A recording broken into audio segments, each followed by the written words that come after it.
Welcome back to another episode of Marketing Girly by Sky Society. Today I am chatting with Nikki Carrido. She is the VP of Marketing Strategy and Sponsorships at the Museum of Pop Culture. Welcome, Nikki. Thank you, Natalie. I'm super excited to be here. Thank you. I'm excited to jump into your journey. Nikki is a very special guest because Nikki essentially had two careers. Nikki had a career in financial services and then now a career in marketing. So I think this episode is going to be super helpful for those of you who aren't in marketing right now and are struggling with some of the imposter syndrome and fear of like how to switch into marketing. And Nikki, we'll jump into like her story, but she's an expert in that. So I'm super excited to talk to you today. Before we jump into like all of that stuff, can you tell me a little bit about who you are and what you do, Nikki? Yes, so I'm Nikki Carrido. I live in Seattle, Washington, and I have grown up in the Pacific Northwest, and I've moved all over the country, but back home in Seattle, where I live with my husband and my dog. And I am just excited to be here and talk about my story and my journey. Amazing. Okay. I also have to ask, I'm sure we'll like get to this in your journey, but you got your master's in Hawaii, is that correct? Yes, I decided to go to grad school, and I'm very social. So I knew that I was not going to pay attention Oh my if I was still local. God. So I decided that I'm going to take off 2 years of work. I'm going to be somewhere for 2 years. And where do I want to be? And I'm going to go to Paradise. Oh So my and God. I knew that I didn't need an Ivy League MBA. But I did want a really good education. And so I chose Chaminade University in Honolulu, Hawaii. Oh my goodness. So you was that your first time going there? No, I actually have family there. So I've been going Ah, since my aunt and uncle and cousins are out in Hawaii. okay. And I always wanted to live there. And so I thought, hey, why not now? I'll go for 2 years. And of course, I didn't want to leave, but Ed Loans called, Oh had my to pay him back. gosh. That is really, I remember saying that and being like, that sounds like a dream of getting to go and be in Hawaii for 2 years. That's incredible. Okay, we're gonna get there. But so Nikki, so as I mentioned before, Nikki has literally had two careers. And she started in finance. And I know Nikki looks like you started in finance pretty young. So can you kind of share this early part of your career? I know you had initially studied marketing in school, so marketing was the goal, but then you ended up in finance for a pretty decent period of time. So can you tell me a little bit about that? Yeah, so I actually in high school, Bank of America came to my school and there was a career fair. And I decided that I needed a job. And so I started at Bank of America at 17. Oh And my gosh. yes, and I got school credit for working. And I also, once I was an employee at Bank of America, they would pay for some of my school for college. So I just decided to stay and had a part-time job. They paid for, what is equivalent now to maybe like $5,000 each year. And so I was, getting that. And after I graduated, the woman that was the executive over the contact center, which is the call center when you call and, need help on your accounts, she knew I was getting my degree and it was in business. I wanted to do marketing, right? I was in the marketing club. I was doing all these things. And she's like, hey, well, you got your degree. I'm going over to business banking. Do you want to come? And so I got my first job. I didn't even really interview for anything. And it just kept going. I kept getting jobs every 6 months, and they would place me into the different businesses. I was doing sales, I was doing credit. It was just one thing after another. And it's a for profit. So I was getting paid. I was getting bonuses. Uh, and I had ed loans too. And so it was a combination of opportunity and the fact that I guess early on in my career, I was like, I'm about to get paid. That's what I want to do. And so that was happening. But when I fast forward, I had gone into global commercial banking, which is different than retail. It's different than, you have your personal accounts. These were large corporate government accounts. And I was interviewing the different executives that I was working with and was asking how'd they get there. They're like, well, you could either work for 20 years or maybe you can go and get your degree, your graduate degree, and you can skip level. And so of course I'm like, I'm not married, I don't have any kids, I don't have, my ed loans are pretty much paid off. So, okay, I'll pause and go to grad school. That And I is also, great. But let okay, me ask you there because I know in certain careers like being faced with that of like in order to get this like be at the big table, like be the one making decisions, it's going to take you 20 years, or grad school, obviously probably grad school and then a couple of years. I know you made the choice like go to grad school, but I also feel like with that choice because I know you then ended up working at like Nordstrom while you were there, so you went from like being in the finance world to then like switching completely to like beautiful, calm, relaxing Hawaii, working in retail. So, like, did that decision come easy to you? Was it like, or kind of what was your mindset at that point? my mindset was to make money. And that's not always a good mindset, right? But your early 20s, you have to support yourself. You want all these things, and how do you get that? And I was like, okay, well, if I take a moment and I stop working here, they offered to pay for grad school, but I'd have to sign and go back.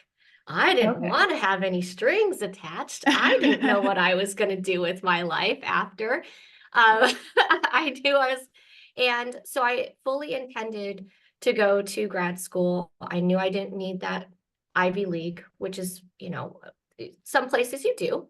I wanted to go to a smaller school because I have also ADHD, and big classes, things like that, I can't learn. So I looked for a strong education that would give me the attention that I needed, that I knew I needed, and that it's accredited. It was in Honolulu, Hawaii. Like, I was in paradise. And so I just was like, well, I'll just pause for 2 years and then I'll come back, maybe, or maybe I'll stay in paradise. And during that time frame, I had already started. I knew that I just couldn't go and live off, your education loans. So I was looking at different companies. While it was Bank of America was not in Hawaii, they had sold their bank out there, so they did have locations. But by the time I was going to grad school, they had already sold it. So I started looking at the companies that were out in Honolulu and where did I have connections. And one of my family friends worked for Nordstrom and had a connection in Hawaii. And I knew that they were building the first Nordstrom in Honolulu.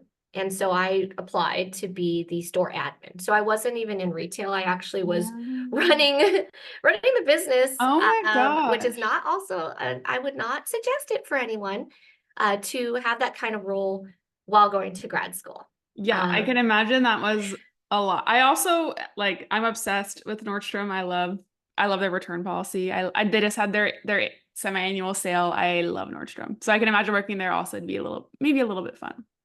oh, it was awesome fun. It was so fun. And you get the discount, Oh my that God. What is, was the discount at the time?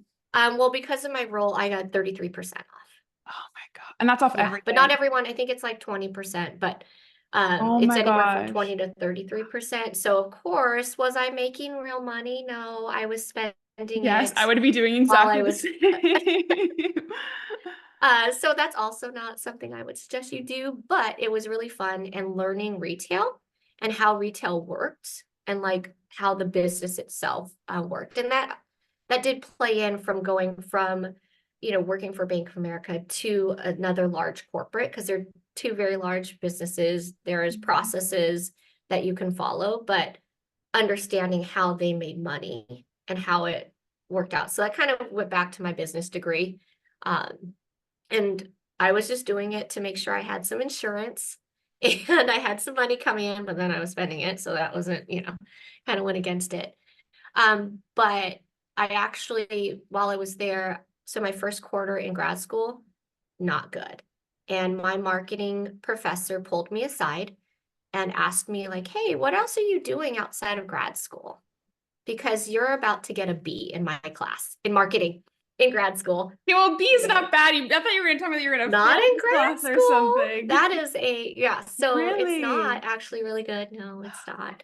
And so she was like, "You're on the verge of," and okay. I also had a goal of getting a 4.0, Okay. and so I was on the verge of getting a B, and I ended up actually getting a B, and my GPA was 3.75, when I left, but she was asking me like, what are you doing?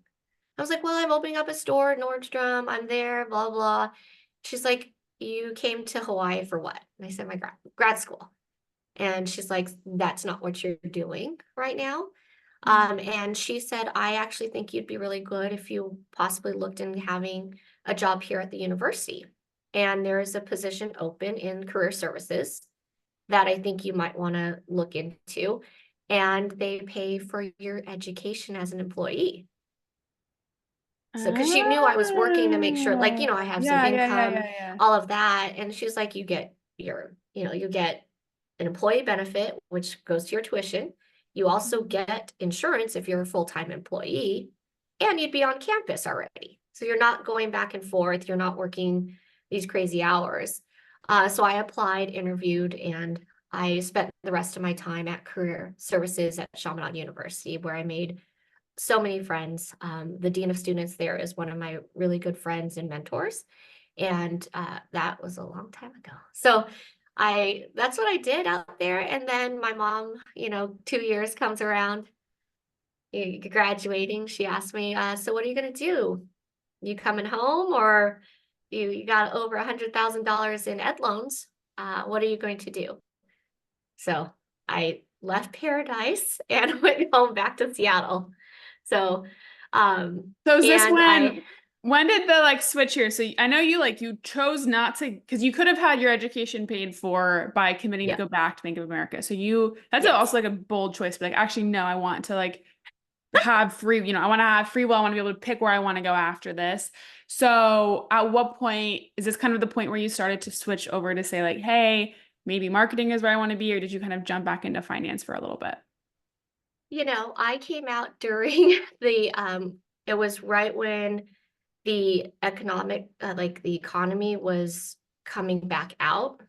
Mm. And so I didn't have many options. So like right now, it's really hard to find a job, very competitive. A lot of people are getting laid off. And so it was similar to when I got out of school. So I reached out to my old manager in government and said, hey, I'm coming home. And she's like, okay, do you want to come back? I have $100,000 in ed loans to pay off. And so I said, yes, I'll come back. But I did come back with a degree. So I came back with my MBA.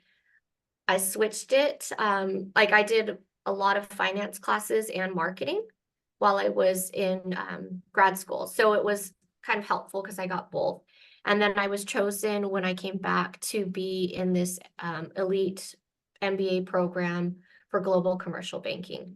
And it's a fast track to becoming a client manager where you manage your own portfolio, you have all your clients. So I go back and I got my degree, I'm doing this. And then again, I look around the table and I'm like, this isn't it. So I stayed for, I think, 2 or 3 years, maybe three. But I was then focusing at that time to switch back to marketing. And so I had a friend that was at Amazon who was starting the like Amazon media group. So that's where you sell all the ads on Amazon properties. So Amazon.com, all Kindle, all of the things. And he asked if I wanted to come and start the vertical for financial services.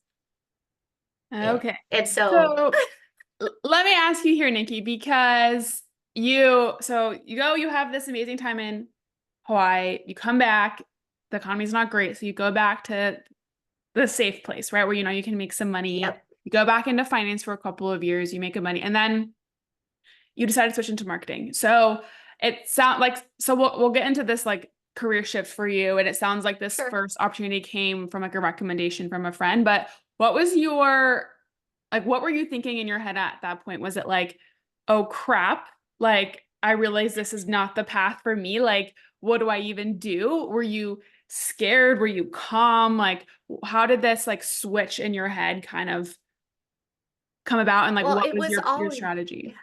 well, it was always this, I was going against what internally, there was an internal, like, this isn't where I'm supposed to be. Like, I knew I wasn't supposed to be there. It wasn't like I wasn't passionate. I made a lot of great friends that I have till this day. Um, I got great training, but at the end of the day, I literally every time I had to go to work, I was like, this isn't what I want to do. And then I kept feeling like I wasn't going to be able to move forward here. And I am an Asian woman. I am, and back then it was like even having an Asian woman in finance in this area, I'm like the only one, right? Maybe there's two or three people. And so I just kept feeling like I didn't belong. And Mm. feeling like you don't belong, knowing that I'm just like, oh my gosh, how much longer do I have to work, right? I have to work for a long time. And so it's this feeling of, I wasn't scared. I was like, I have to do something different. I cannot just complain. I can't Yeah. complain about not liking work. Hmm. I basically traded my passions and what I wanted to do for money to make sure that like I could pay it. My ed loans were paid off, all gone. Yeah. And so the stress of having an ed loans, right? And knowing that I could make that amount of money in time to move that process up, I traded what I knew inside of me was not my path. And Would you so say, can I ask, would you oh, say that that was worth it if you were to look back yes, on it? yes. Okay. And I then mean, I I didn't make okay. any bad moves because every move, like I made more money. Yes. Um, every title was, going up, and I learned how to sell myself. I learned how to, Mhm. do sales. I learned how to manage a portfolio. All of things that, like, when you go into marketing, you've got to manage a business. You've got to manage you know, a product perhaps. So it was transferable, but I wasn't scared because I had already got my undergrad. I Mhm. already, number two, stopped working and decided to go to grad school for 2 years and like just work at, you know, um, and then move to a different state. And then when I did get back again, like, so it is the risk, I guess I'm a risk taker, but Yeah. not like too risky, right? There's a threshold. So I Yes. knew that I was safe to make a move because number one, I didn't have any more ed loans. So if I moved to another job and didn't like it, it wouldn't be like, oh no, I don't know I'm going to pay my bills, right? Yeah. So the I financial stress was gone. Yeah. I I want to touch on that because I think it is such an important conversation around I think I think when you or let me backtrack here. I think that sometimes there's like a negative perception around taking a job for the money, right? Like, oh, like you should always do what you're passionate about. Like that there's also the reality and the reality of having really, really large student loans. And that it's I think what you did is like it's okay, especially when you're young and you haven't had money and you're just like chasing the money and like things will change in your life, like what you want to change. Like first you chase the money, then you started chasing your passion. But I love that you shared that because I feel like that's sometimes like a almost perceived as like not a great, you should always do what you're passionate, you should always do what you're passionate about. But the reality of money is still there. And and there's that's a big part of your life. Yeah, and I think it's real. Like, Yeah. I mean, yes, I support anyone that wants to go after their passion. I think you should. Like in hindsight, yeah, I probably shouldn't have stayed as long. Or maybe I stayed too long. I stayed in a too safe of a space. But I got my money right. I learned about a 401k when I was like 18. Who does that? And so I learned about, and then I had a really strong support network from my family. So I think that also is too, like knowing that, my sister was like, all right, well, you can come back if it doesn't work out. Okay, like if you don't have a job, then well, we can figure something out. So just knowing that you have support behind you. I didn't have that stress of having 100,000. Literally, I had over $100,000 Oh my of ed gosh. loans. And you were able to pay that off in 3 years? Yeah, Oh my gosh. Wow. but So you were getting paid it a came lot. with a lot of things though, right? It came with a lot of stress. It came with the fact that I was doing something I didn't really love. And I did it, but it wasn't like and so then it was that thing where I'm like, I gotta go again. Yeah. I can't sit. And that's just my personality too. It's like if there is something wrong, I can't just stew about it. I just can't keep complaining. I gotta take action. Like Yeah. there's gotta be some action from me. Otherwise, you're gonna be stuck in the same spot. I think that's the most important piece because we all know people, and maybe that's someone listening, where like they're always complaining about how much they don't like their job, but then they're still at their job years later, they're still there and they're still complaining. It's okay to not like your job and it's okay to to complain about it. But then you also eventually have to take action and say like, okay, well, I'm going to leave. I'm going to make the situation better for myself. And so I'm excited to kind of hear about this switch for you into marketing. So you get this role at Amazon. It's like marketing adjacent. So what happens next? Yeah, so I was selling digital advertising and it was right into, and it was great because I had what they wanted, even though I didn't have like on my resume how many marketing, years of experience because I was able to say, well, I did all these classes in undergrad, I did all these classes in grad school, and here's how I was selling my business, when you're at in financial services. And I say, okay, I'm going to go here. I know what the banks want. I know what they need. I know how they're advertising. I know how they're getting their clients or trying to bring people in. And so I was able to switch that to Amazon. And I came from a very structured place, Bank of America. And then I go to Amazon where like back then, that was over 10 years ago now. So it was the early Amazon days and it was Oh my just, gosh. quite wild. But I was a they their thing there too was like if you try something, try it. And it's okay if it's not going to work out, but you need to have like at least three different options to solve a problem. And so it was a different mindset. The interview process was brutal. I don't, it was very hard, but I learned a lot and I met so many cool people and just understanding how you learn about people's behaviors, buying behaviors. I was a power user and I still am. I'm still order Amazon every day. And so it was really cool to like go to a company that I actually like used too. So like that was Yeah. like pretty cool to be like, oh, I'm gonna go work for Amazon. I shop there. I use the services. And then I'm back into marketing finally. And from there, that's where I started meeting with CMOs at financial institutions. And then again, I got brought in and I met a CMO at one of the eighth largest credit unions. And he said, how about you do your marketing and come with me to do that? And I Wait, was wait. like, well, Let me pause for a second because I think you like briefly mentioned that you started making meetings with CMOs. mhm. Was this just for your own personal? No, no, it was actually because my vertical at Amazon was financial Oh, services. And so I was selling oh, advertising to those banks and credit unions to say, hey, this is how you can get more clients. Like, here's how you can sell your credit card on Amazon. mm, Here's how you could, advertise your products. And so I was meeting with VPs of marketing, I was meeting with CMOs, and you research, right, who you're meeting with. And that's part of the sales that I learned too. So for, people, when you start and you're into sales and you want to go into marketing, sales is really good because it teaches you who your target audience is, right? Who your prospect is and what do they like? What are their goals? It's the same thing as marketing in a campaign. What are the goals? And talking with them and saying like, well, if you did this, this is how many new clients you could have.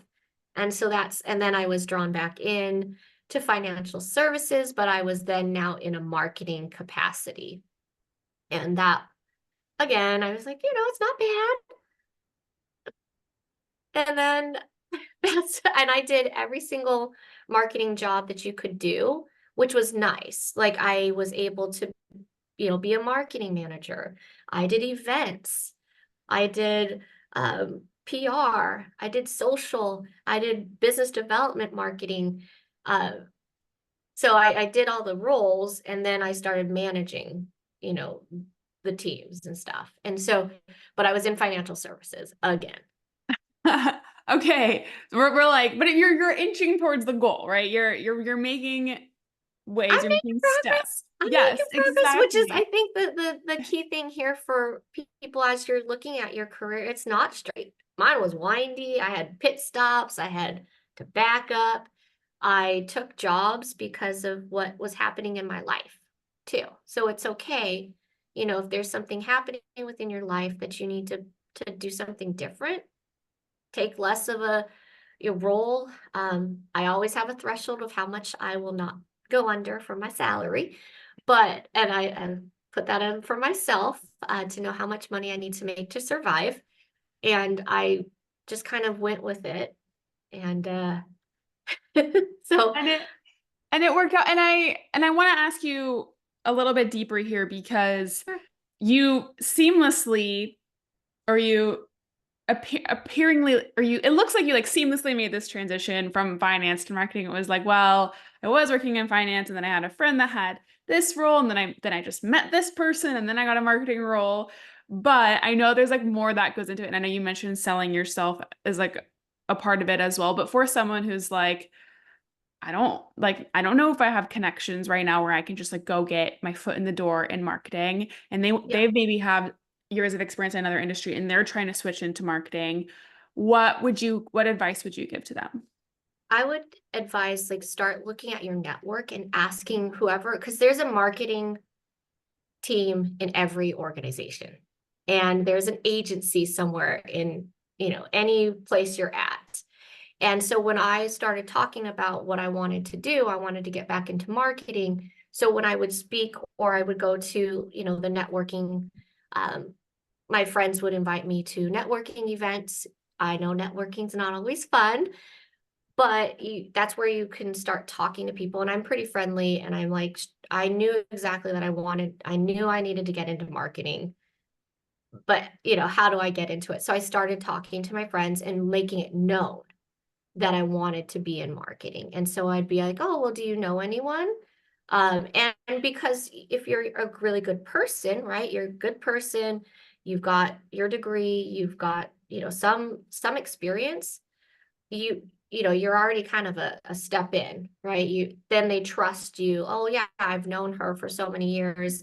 I know that she's not gonna, flake out or whatnot. So then they'll do the introduction. And then from there, you got to sell yourself. Like you can open the door. They can give you like, hey, here's a name, but then it's Mhm. you that needs to go to the next step and try to convince someone that like, hey, I'm good for it. Yes. I can do this. Um, so yeah, it's not like I just spent a lot of time in financial services, and even in marketing. I did marketing in financial services for what, 9, 10 years. So it was a lot, but I also, during that time, it was 2020 and it's safe and I had a job and banking didn't stop. People still needed credit cards, people still needed bank accounts. So it was a good place for me to be. But it took me a few years to really say, like, this isn't, I know I have to work another 20 years, right? And I can't do this.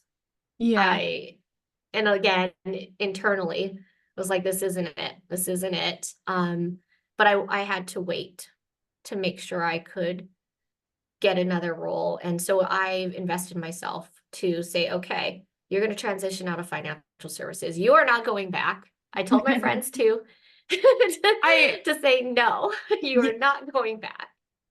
I want to mention that like or just double down on the part where you said that you were kept telling all your friends about it because I think one of the easiest things you can do when you want to make a switch or you have a career goal for yourself is to tell as many people as possible because you have no idea who's going to be the one that eventually knows someone who knows somebody.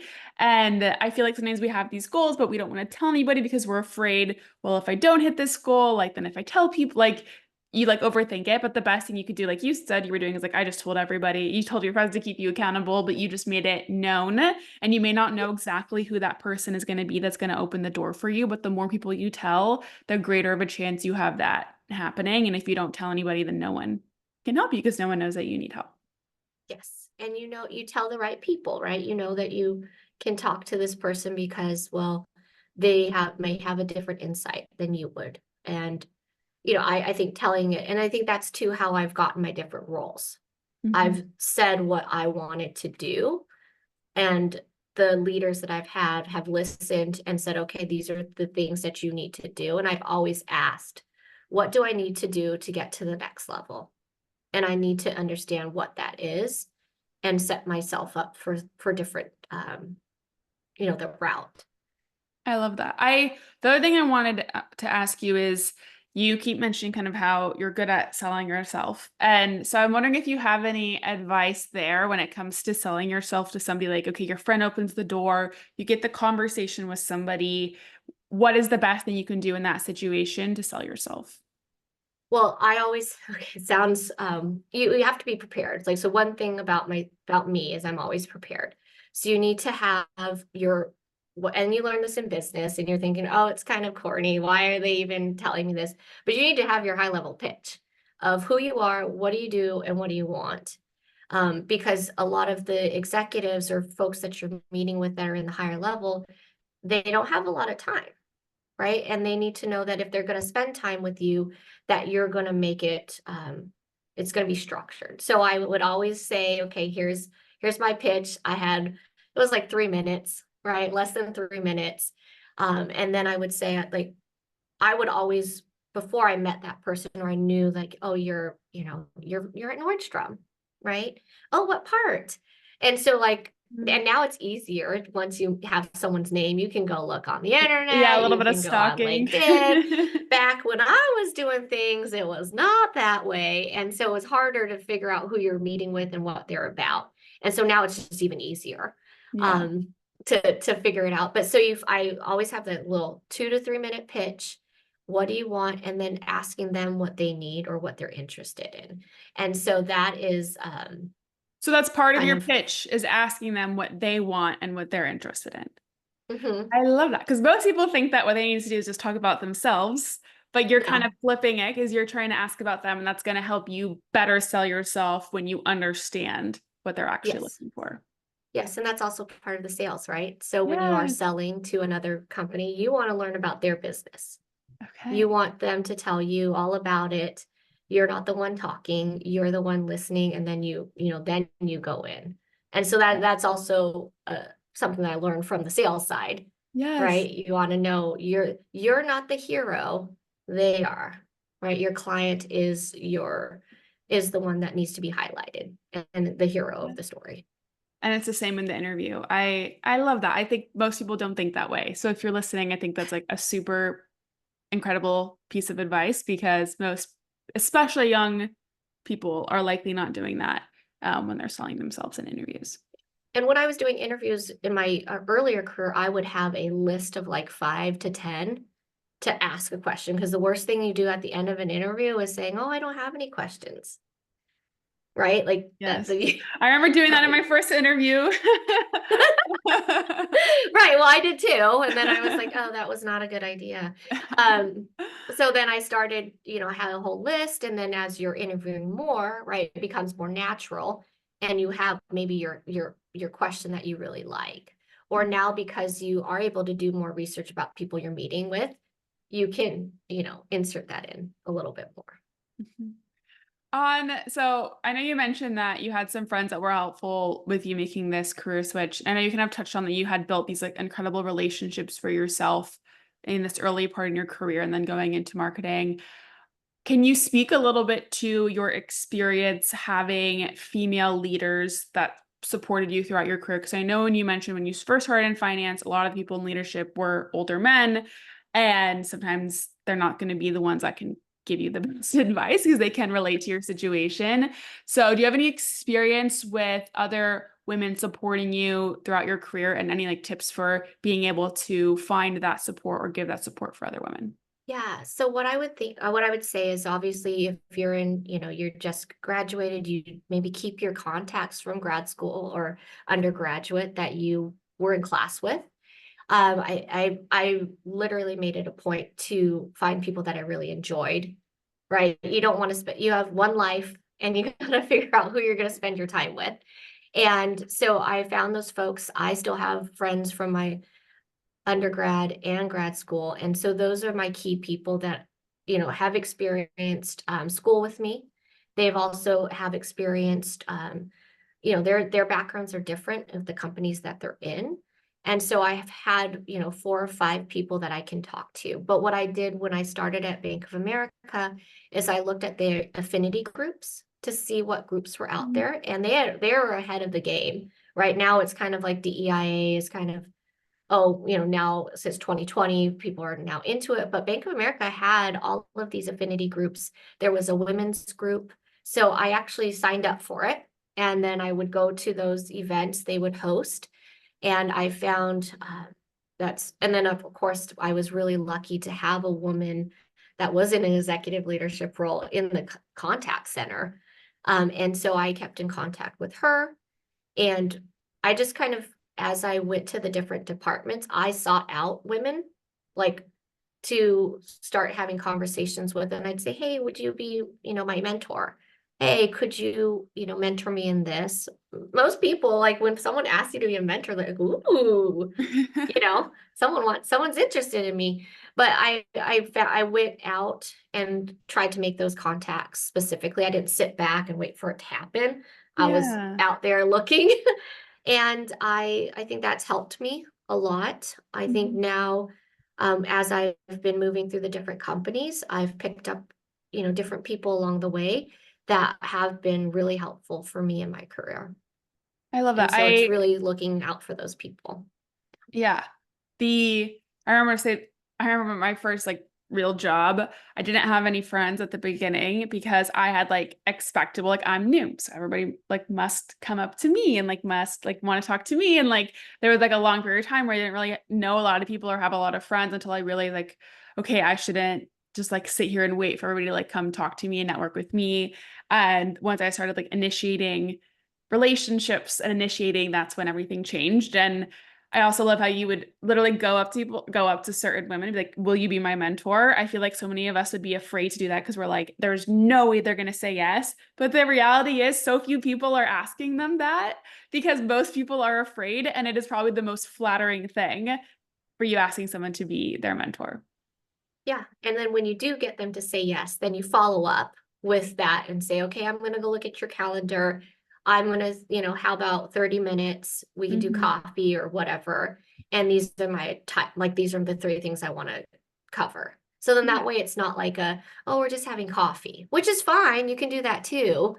But if you're, trying to do something a little bit further with your career, you're going to get more by saying, okay, I have Yeah. these topics. And then you start thinking about, okay, well, when I'm meeting with this person, I'm going to find out, I'm going to learn about you, right? Obviously, you want to learn about them, but then you're also saying, okay, well, for this to be mutually beneficial, she's going to be able to teach me something. I'm going to learn, or maybe she's going to learn something from me based on my questions, right? Like, oh, I didn't think about that. Or, wow, yeah, I had that experience. This, and this Yeah. happened. Yeah. And yeah, not again, not expecting them to like, oh, you're my mentor now, you take over. It's okay. I'm gonna do the heavy lifting. I'm gonna be the one to initiate, the conversation, the topics. And then I'm imagining that allowed you to build much stronger relationships faster and also just get more value from those mentors Yeah. because I'm sure they're also in the same position, like, well, where do we even start? Like there's a million things we could possibly talk about. Yes. Okay, Nikki, we took a little detour here, so let's get back to let's get back to your marketing career. So, in between this like first, stop at Amazon, then going into the financial industry, eventually, obviously now you're VP of marketing and strategy at Museum of Pop Culture, which is incredible. So, what were kind of some of the transition roles that ended up getting you to where you are now?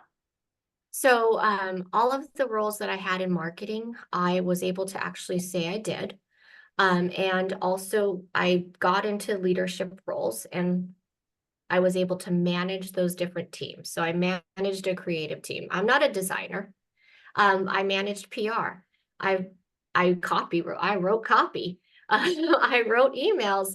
I did marketing campaigns. I did experiential events. I was at a table. I was setting those up. And so that helped me really say that I understand the business. And what's important too is I took my MBA, my econ degree, and was able to translate and use data to be able to tell, like for every campaign that we do, you have to show what the spend is, right? What did you get? What's your ROI? And using that information to say, okay, well, here's why I should get some more money. And so I leveraged all of those jobs. In 2020 decided that like, hey, I didn't want to be here. I needed to find something that I actually was passionate about and that I just knew I couldn't stay. And I was looking at all different industries. I invested in a company that would help me build my resume, and I spent money on it because even though I can write my own, I can write other people's, it was very hard to create my own resume. And so I had to make sure I had a resume that would resonate. I knew I wanted to be a VP again. I had taken another role that was not a VP, it was a senior director, which is fine. It was in a larger company, right? And I wanted to be a VP again, and I wanted to be a leader. And my next goal is to be a CMO. So that was my mindset. In 2020, I was holding, waiting, and then I started building out, okay, what do I need to do to get prepared? What do I need to do to get prepared to leave? What industries are going to be the ones that I'm going to hit? What roles am I looking for? And I wanted marketing. And so I wanted something with brand. And being a VP of marketing is, is awesome. And so I was looking for all VP roles. So I told myself, no, Nikki, you're not going to go back and you're not going to just do a director role, because then again, I wouldn't move forward.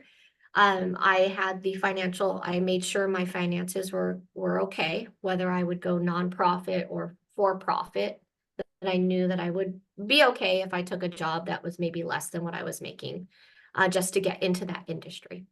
But I started looking at everything that I was doing in marketing and saying, okay, everything's transferable.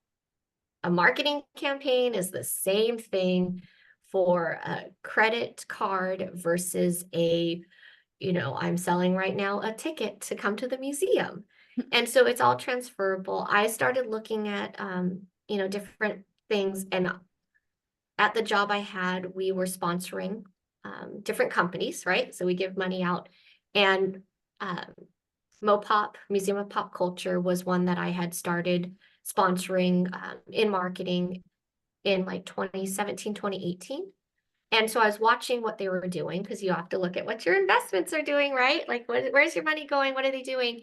And I saw that they had a new CEO, and she was a Black woman from Philadelphia. I'm like, they're doing something over there. I don't know what. And I'm interviewing, I'm telling my friends again, when it was time, I said, hey, 2020 is gone. You knew I wanted to get out, but I stopped, and I stopped, talking about it. Now I'm starting to talk about it. I'm saying, hey, I'm having informational meetings with my friends that are at different companies to talk through like what they're doing. And so I saw that the VP of, like 3 months later, the VP of marketing comes up at the Museum of Pop Culture. And I'm like, I don't know if I'm even cool enough, right? Because I just spent the last half of my career in financial services, which is pretty stuffy. Am I cool enough? And I just decided, like, I was interviewing for other things too, but I was like, I'm going to apply for that. And I had a friend that actually worked with Museum of Pop Culture, and the rest is history. But Oh my my jobs, goodness. because I could speak to it, right? Like I could speak to what redoing a brand was, because I had that. I did a brand refresh in every single place that I was at. And so I was able to say, yeah, I'm managing designers. I was a VP before, so I managed the whole team. And so it was an easier transition, but I was able to leverage all of my skills that I had in financial services to match a nonprofit pop culture museum, and to figure out, okay, how am I going to make sales for this? It's a business, so you learn that in school too. Like every business is out to make some kind of money, and the way that they make money is just a little bit different. Nikki, your story is incredible. Listening to it is just so inspiring and hearing how you, again, just a reminder, everyone listening, Nikki's had two full careers and you're already on track to be like your goals to be CMO. And right now you're VP of marketing. And honestly, I mean, I know there was so much work that you did before, but it seems like it happened so quickly. I know we're cutting out like years and years of your experience as we're going through this, but nonetheless, it is absolutely incredible to be able to make such a massive career switch and be able to move up so quickly. And I also love how you mentioned that you realized that your goal was to be CMO and that made you think differently about your career moves. I'm also wondering if you can speak to that for a minute. I know our audience is like a little bit on the younger side, but I know that if you like, once you made that goal for yourself, I'm just curious how you kind of thought differently about what steps you were going to take next. Yeah, I actually, and so I spent my first half, I just let things happen. I kept getting opportunities and I kept accepting them, right? When you get jobs offers, oh, here. And so when I was younger, I didn't think about like the end goal. I was just like, oh yeah, I'm gonna make more money. I'm gonna get more experience. I knew I wanted to be like an executive.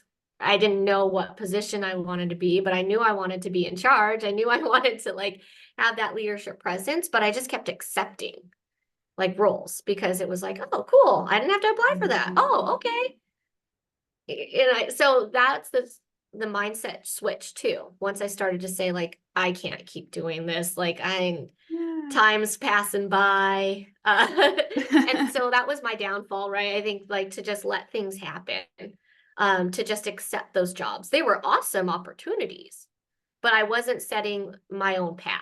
I was just letting, things kind of go and they just were great. And so once I said, okay, 2020, you're going to do this and you have, I know I have 20, I don't want to work 20 plus years, but hey, okay, maybe I have to. Uh, so I knew I had to work, and what did I want to do? And I couldn't keep going every day, like doing something that I wasn't actually passionate about. And so I finally took okay, what are you passionate about? What do you like? I started looking at brands that I really enjoy.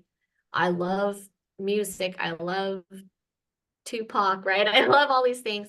And that was kind of where I was like, okay, you need to start thinking about what you like. You want now you know that you want to be a CMO. You've been a VP, you've been a director, you've been a VP. The next step is CMO. How do you get there?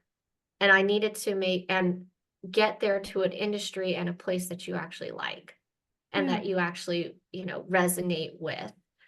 And that's where my mindset really changed. And then I said, you have to invest in yourself. If you can't do your resume yourself, well, then what? You know what? It's okay.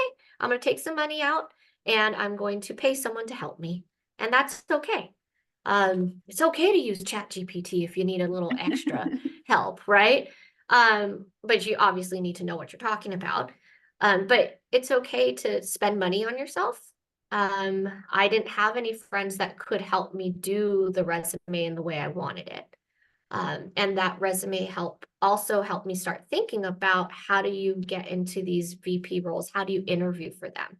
So that was also part of the package that I purchased is like, well, what type of jobs do you want?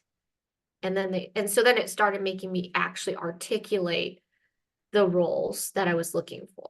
And Yeah. then taking my experience and then applying it and putting it into um, you know, a, a campaign you're really passionate about or that you really loved, right? Like that helped me. And so then that's where I got the role.